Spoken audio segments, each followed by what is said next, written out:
Hey everyone, welcome back to our channel. If you're planning an international trip and wondering how to use your Mastercard abroad, you're in the right place. Today, I'll walk you through the essentials step by step, so you can travel with confidence and avoid any unexpected hiccups. First things first, before you pack your bags, notify your bank. Most credit card companies like Mastercard require you to inform them of your travel plans. This prevents them from flagging your transactions as suspicious and declining them. You can do this easily through their app, website, or by giving them a quick call. Next, get familiar with the fees involved.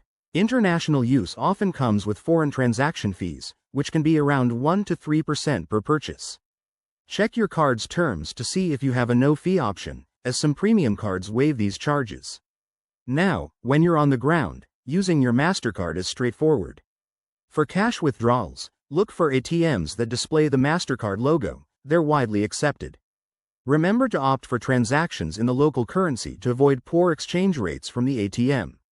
When making purchases, like at a shop or restaurant, just swipe or tap your card as you would at home. Mastercard's global network covers over 200 countries, so it's reliable, but always have a backup like cash or another card.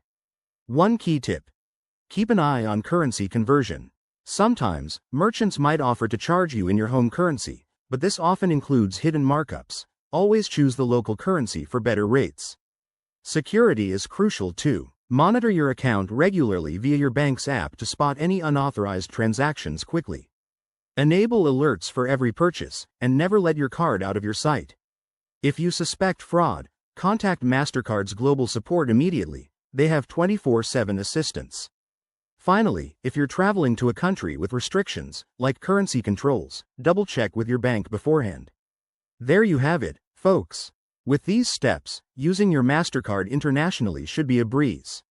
If this video helped you, hit that like button, subscribe for more travel tips, and drop a comment below with your own experiences. Safe travels.